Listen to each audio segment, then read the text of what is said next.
Ayun. Good morning, good morning. Mag-alas 3 na palang madaling araw. Mga kababayan, tayo naman ay magbibigay din tayo ng reaksyon sa mga nangyayari dito sa ating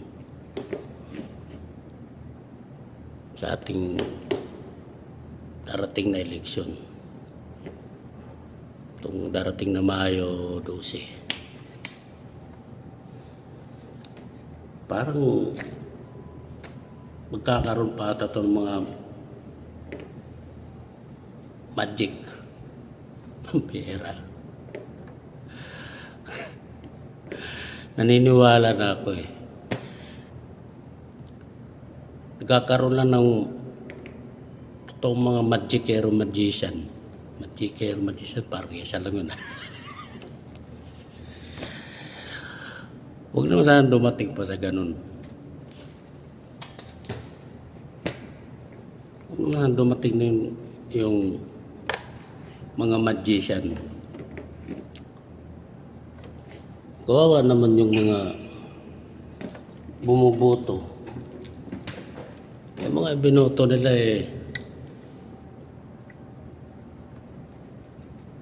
yung nasa tamang binoto nila pagdating sa paglabas ng pinto ng machine ko, no? Iba na yung lalabas. Aba, huwag naman ganun. Yung mga ano dyan, yung mga IT na magicero, aba, matanong ko lang, baka kung nag-aaral kayo ng pagka-IT, pinag-aralan nyo rin magiging magician. Huwag ganun. Payo ko lang, pumarehas na lang kayo. Kasi hindi man kayo mahusgahan, mausig ng taong bayan, konsensya nyo at saka sa taas ang uusig sa inyo. Sa akin naman, paalala lang. Paalala lang.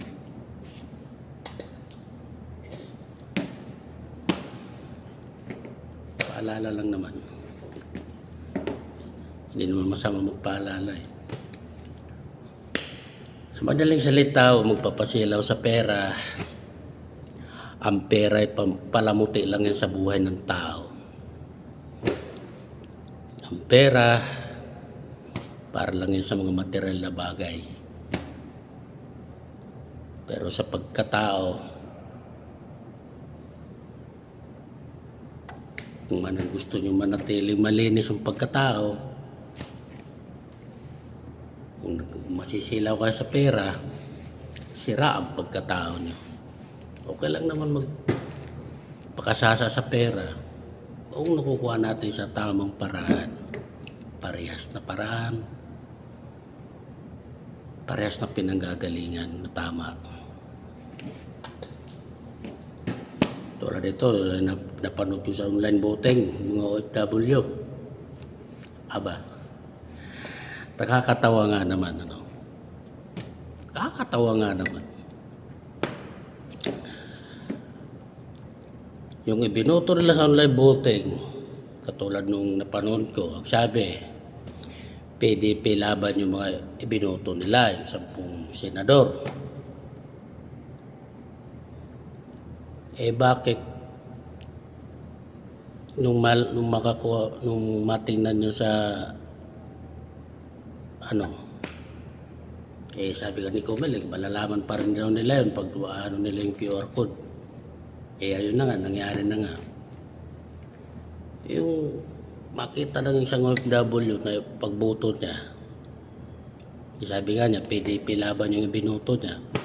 Pero kung sa resulta, makita niya yung resulta ng kopya ng boto niya, iba-ibang pangalan lumabas. Aba, pati ba naman sa online voting, sa cellphone nagkaroon ng magician. Pambihira naman, oh. At isa pa doon, ang sabi na sa Comelec, pag ang pagboto sa online voting, pag nakatapos siya magboto, pag pumasok na sa machine lang daw yon. Aba, sa machine lang daw yon. Ang hirap namamagic Akala ko ba, tao lang ang marunong gumawa ng mga magic na yan.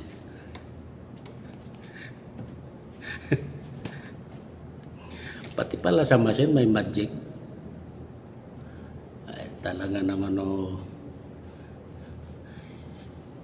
yung magician pala, malaki palang naitutulong sa bansa natin. Pwede pala yun.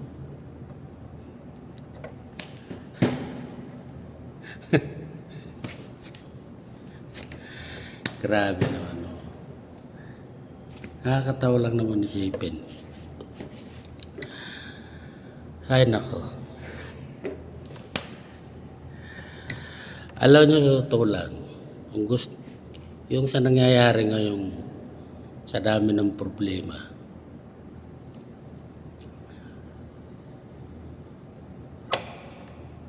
sa totoo lang nasa gobyerno ang solusyon. Yung mga nagpakaupo na. Bakit di sila magkaisa? Kung talagang hangarin nila mapabuti ang bayan natin at mamamayang Pilipino. Kung gusto talaga nilang umunlad ang bayan natin, bakit hindi nila gawin yun? Kaya nga may tinatawag na gobyerno Nasa kanila ang solusyon. Wala sa ating mga nasa laylayan o ano man.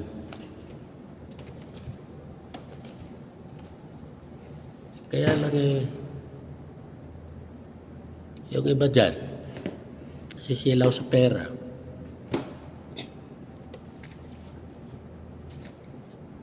Para tila bang nababagong sistema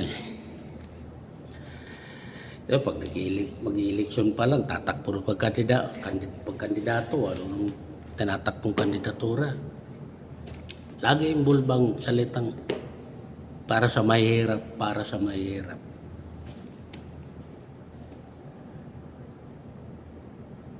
At nais sila makapagserbisyo, makatulong para sa mahirap, kuno.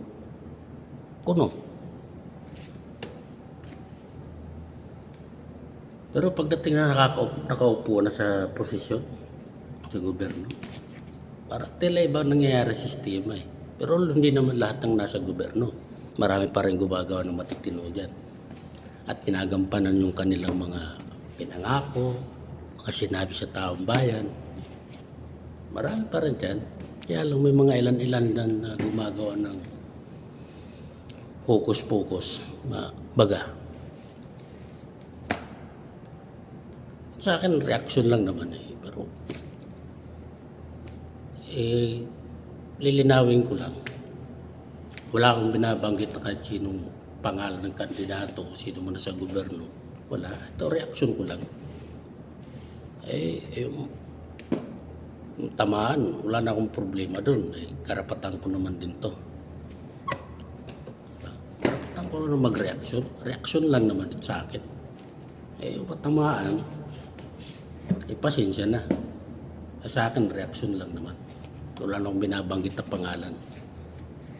Parang pangalan gobyerno lang yung babanggitin ko. Kandidato, pangalan, salitang kandidato lang, pero walang pangalan. Reaction lang naman. Ako isa rin akong butante. Alam ko kung sinong iboboto ko, pero di ko sasabihin, sa akin na yun. Sa pamilya namin, ilang kami butante, 8. magulang ko, iba iboboto nila. Hindi kami magkatugma ng iboboto. Pero sila, ibang mga kapatid ko naman, walang kung sino iboboto nila. Hindi ko naman sila pwede pakialaman. Karapatan nila yon. Kasi pinakialaman ko sila, kahit alam kong kaya ko sila hikayatin. Kung sinong iboboto ko, yun iboboto nila. Pero hindi ko gagawin yun. Kasi pag ginawa ko, parang niyurakan ko yung mga karapatan nila. Karapatan nila yun. No, yun naman ang tama eh. Kasi magkakaiba-iba naman tayo ng opinion at dahilan bakit yun ang kandidato yung iboboto natin.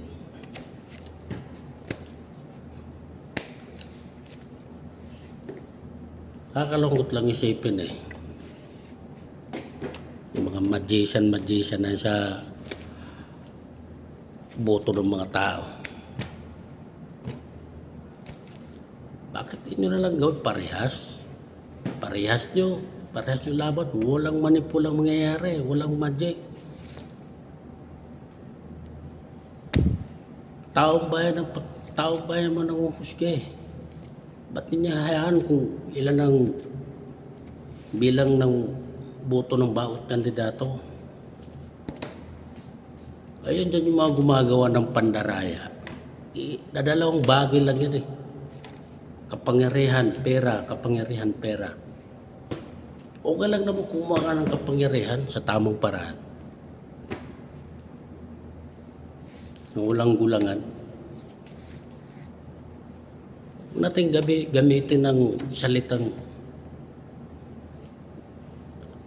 ganito ang politika. Di ba mas maganda pakinggan politika na parehas ang labanan? Di ba? Wala lang samaan ng loob kung sino matatalo. Dapat matuto tayo tumanggap ng pagkatalo. Ang baga sa mahirap, kung sinasabi na mahirap, makontento kung anong meron. Ganun lang. Pakasimple. Kaso natatawa talaga ako sa magician. Ang ganda ng salitang magician. Kaya lang itong salitang magician na to eh, nakakaloko eh. Grabe. Isa pa, napupuna ko lang. Sabi, 2 taon nilang plinano sa isang taong nais lang mawala dito sa baluarte natin para madala doon sa ibang baluarte at masintensyahan ng kung ano man yung pagkakasala. Ayun, nagtagumpay naman sa 2 taon nilang pagpaplano, kaya lang sablay pa. Sablay. Ayun, ang naging kapalit, naging gulo sa maraming mamayang Pilipino. Kaya lang, yung sa isang tao na yun, milyong pa rin ang sumusuporta doon na may balik sa kanya sariling baluarte. Kaya lang sa mga gumawa nito, nagkakabuking-buking na takipan na, walang umaamin, tupuan. Ibig sabihin doon, lantaran ng kasinungalingan. Yeah. Linawin ko ulit wala akong binabanggit itong tao na katsino. Sa akin naman, reaction ko lang naman to. Reaction, opinion. Talagang yung tao may pagkakasala dito sa kanyang baluarte. Bakit hindi na lang dito litisin? Kaya lang pinagkalulong natin ang ating lahi sa ibang lahi na wala naman silang pakialam dito sa ating baluarte. At bukod pa doon, hindi sila konektado dito sa baluarte natin. Pambihirang buhay. Nakakatawa lang isipin eh. Kalahi natin, pinagkalulong sa ibang lahi. Kaya lang, sablay pa. Isa lang ibig sabihin nun, kaya nila ginawang bagay na yon. Dahil hanggat nandito yung tao nyo sa baluarte niya, hindi nila magagawa ng todo yung mga plano nila. Ganun lang naman kasimple. Kahit yung walang pinag-aralan, pag ganun makita sitwasyon, pag ganun makita ang sitwasyon, papaisip hindi tama eh.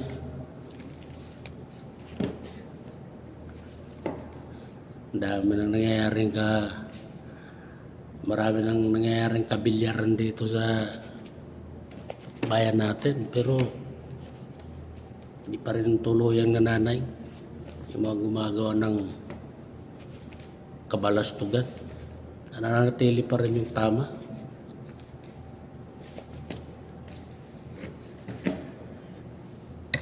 Ay nako. Oh, kumilig.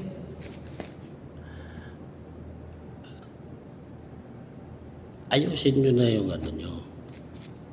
Bigyan nyo ng pansin yung mga reaksyon mga OFW.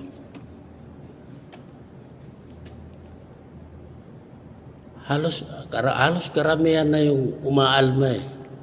Pati mga nandito pa sa Pilipinas, umaalma sila. Gawin nyo na lang yung ano, ibigyan nyo ng reaksyon yung mga nagre-react, mga bumubuto ng online voting. Sa akin lang naman ito, reaction lang, opinion ko lang.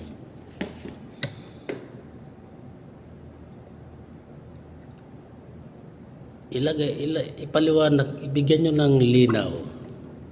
Bigyan nyo ng linaw yung tama ng mga, para sa mga OFW. Yung mauunawaan nila. Nang hindi sila nagdududa. Yung, baka parehas ba? Ibigay nyo yung parehas na laban. Walang lamangan, walang manipula, walang ano pa man. Hayaan natin yung tamang pasya. Ikaw ba nanatiling ganyan dyan? At kayo rin. Ilang milyong Pilipino ang nasa bansa natin. Sa nasasakupan natin.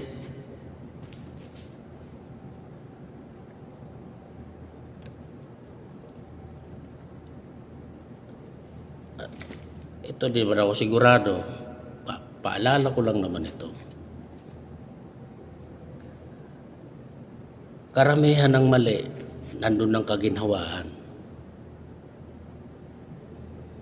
Pero kung nasa tama ay minsan lang ang kaginhawaan, pero panghabang buhay naman.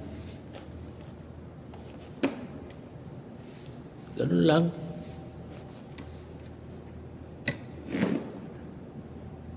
Nakakatawa lang eh. Nakatawa talaga ako sa magician.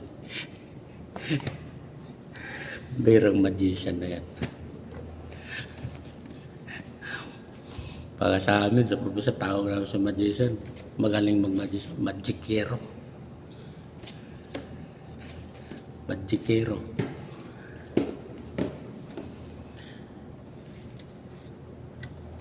Ay mahirap pa dyan. Lahat ng OFW hindi na bumuto eh. Yan ang mahirap eh. Masaklap pa dyan. Yun yung napanood ko rin sa balita na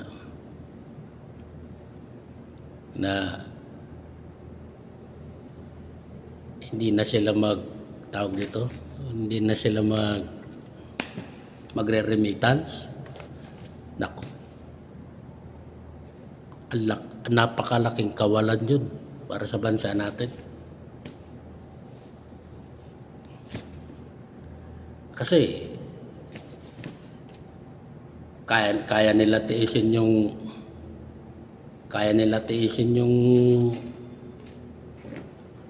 hindi mag-remittance. Tayo naman mga Pilipino sanay tayo sa hirap. Diskarte para lang maka-survive sa araw-araw.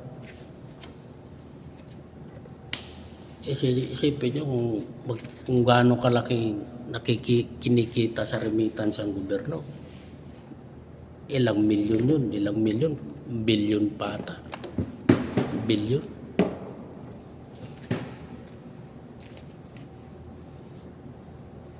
Hindi malabong mangyari yun.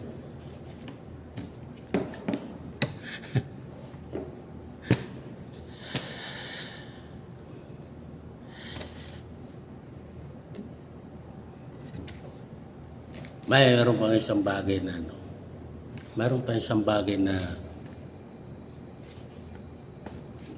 gusto ko rin sabihin.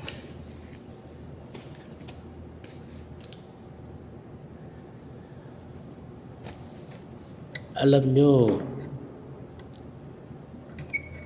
nakaka-reaksyon nga naman.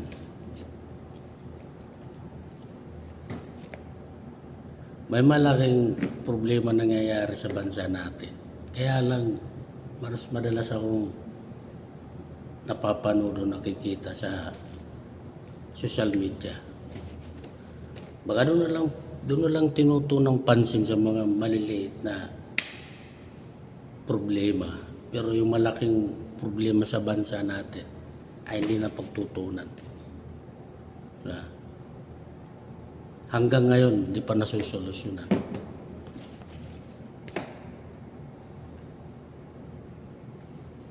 Para lang mapagtakpan yung mga bagay-bagay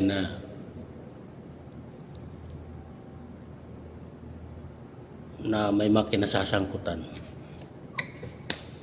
Isa pa, nakakalungkot lang isipin, Siguro di ko lang sure kung 14 o 12 years na ako nagbabayad sa PhilHealth.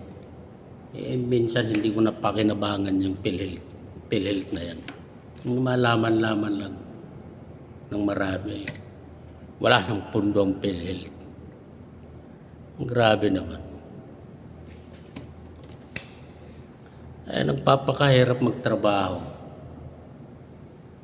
Nagbabayad tayo doon.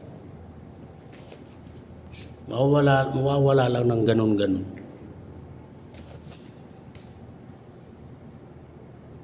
Baka siguro iniisip yung kumulimbat doon sa PhilHealth ay nakakalimutan na ng mamayang Pilipino. Hindi pa makakalimutan yun. Ilang bilyon yun. Yung nagbabayad doon sa PhilHealth na yun. Ay yung pundo ng PhilHealth dahil sa mga mamayang Pilipinong nahuhulog doon. Katulad ko, di ko nga napakinabangan niya kahit isang beses. Pagbera na yan. Nagkaroon din ng magician. Parang biglang nawala ng parang bula.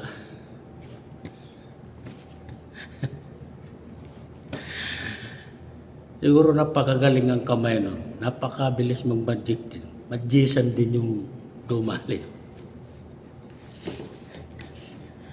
Berong buhay na yan.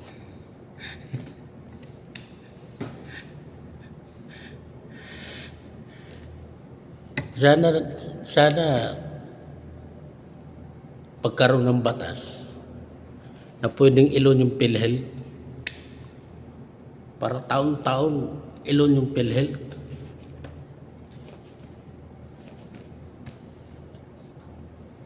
Yung sinasabing pera mo, inutang mo, babayaran mo.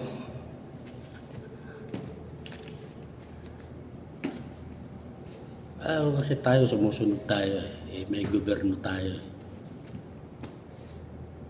Dapat pinakialaman, pati ba naman yung pinakialaman. Ultimo na nga lang din yung nagtatrabaho ng construction.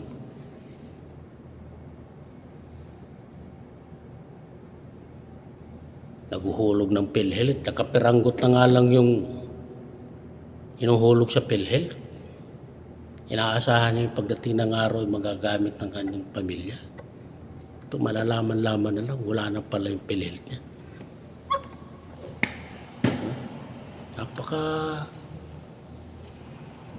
Napaka magician talaga.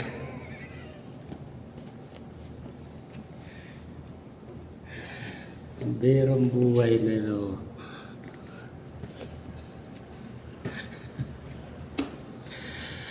Yan guys. Ngayon darating na eleksyon ng Mayo 12, bumoto pa rin tayo. Kahit alam natin nagkakagulo, yung Diyos pa rin ang makakaalam kung sinong nararapat ang hindi karapat-dapat at marumang gumagawa dito ng kamalian, yung Diyos nang huhusga. Bumoto pa rin tayo na sa tama o yung akala natin yun na yung pupuna sa ating mga kagustuhan natin para sa ating mga mamayang Pilipino, sa ating bansa. Wala para tayo mawala ng pag-asa. Mananaig pa rin ang katotohanan at tama. Paano guys? Hanggang dito na lang muna yung video ko. At makikiusisa muna ako sa mga susunod na araw. At makapagbigay tayo ng reaksyon. Basta dito bawat reaksyon natin ito, wala tayong babanggitin na kahit sinong pangalan ng tao mo na sino man yan, naman nasa gobyerno o sino man. Wala tayong babanggitin ng pangalan. Eh kung meron mong matamaan sa mga sinasabi natin, hindi ko nakasalanan yun. Sabi nga nila, pag tinamaan, yun ang tinamaan. Basta wala tayong binabanggit na pangalan ng tao. Okay, ano guys, dito na lang muna yung video natin. Mga susunod na lang na video ulit. Bye-bye. Ingat ang lahat.